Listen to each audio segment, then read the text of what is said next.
Assalamualaikum warahmatullahi wabarakatuh. Nama saya Ina Inayatullah Zakia.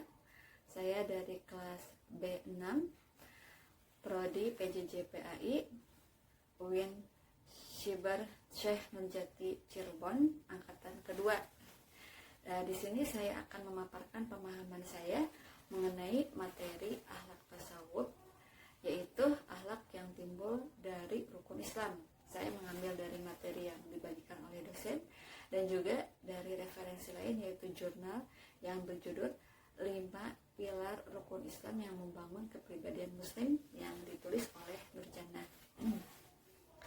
Akhlak yang timbul dari syahadat adalah autosugesti. Maksudnya orang yang bersyahadat itu didorong dari apa yang dikatakan, semacam afirmasi, agar dia melakukan dalam perbuatannya. Dalam syahadat itu dikatakan bahwa saya bersaksi bahwa tidak Tuhan selain Allah. Maksudnya tiada ada Tuhan yang wajib disembah selain Allah. Berarti orang tersebut harus hanya mengesahkan, menghamba kepada Allah, tidak kepada yang lainnya, apa itu berhala ataupun syahwat-syahwatnya, bahkan misalkan materi. Orang yang suka mengorientasikan hidupnya kepada uang, segalanya hanya untuk demi uang, berarti dia itu nakis tauhid. Begitupun juga orang yang hidupnya hanya dilakukan untuk bernikmat-nikmat, bersenang-senang, maka dia juga nakis tauhid. Lalu dia juga mengakui kerasulan Kanjeng Nabi Muhammad SAW. Maksudnya dia bersemangat dan juga memotivasi dirinya untuk selalu mendukung sunnah-sunnah Rasul serta mengimplementasikan sunnah-sunnah tersebut dalam kehidupan sehari-hari, dan juga menuruti akhlak Rasulullah SAW dan juga akhlak-akhlak Nabi yang lainnya. Kemudian dari sholat, akhlak yang timbul yaitu rasa segan, haibah, takut, hormat kepada Allah, dan sadar bahwa posisi muslim, kita sebagai manusia, hanyalah sebagai hamba dan Allah adalah sebagai Tuhan.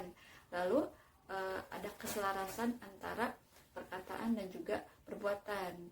Jadi ketika sholat dibilang Allahu Akbar, Allah Maha Besar, berarti kita pun harus mengakui kebesaran tersebut, diakui dengan sesungguhnya. Jangan sampai ketika misalkan adzan tiba lalu kita berleha-leha, tidak segera melaksanakan ibadah. Nah,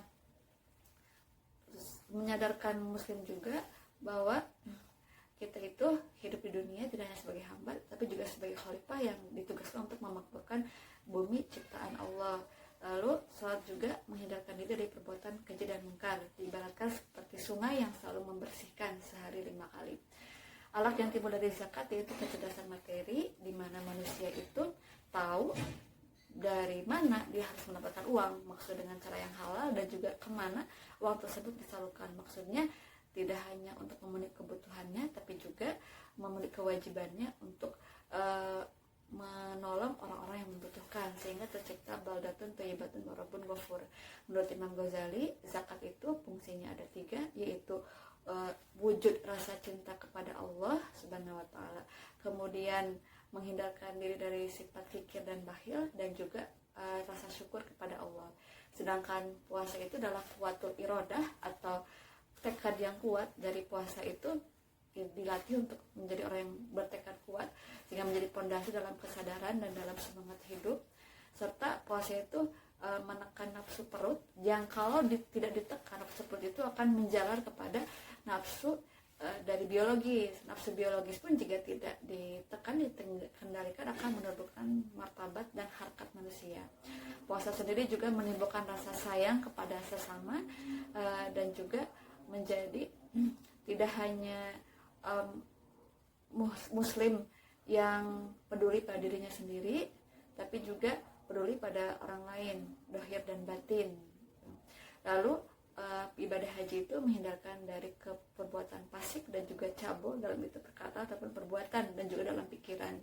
Dimana kita tahu bahwa dalam ibadah haji itu dilarang untuk berbuat fasik dan juga rofas. Kemudian dalam ibadah haji juga merupakan sumber dari segala akhlak yang ada. Orang-orang meninggalkan kebesaran namanya dengan hanya memakai pakaian ihram ketika beribadah haji. Lalu juga menjadi rendah hati, kemudian menghindar dari dosa-dosa kecil, apalagi dosa-dosa besar, dan hal-hal tersebut harus dilakukan sampai orang tersebut meninggal dunia. Itulah akhlak-akhlak yang timbul dari rukun Islam. Wassalamualaikum warahmatullahi wabarakatuh.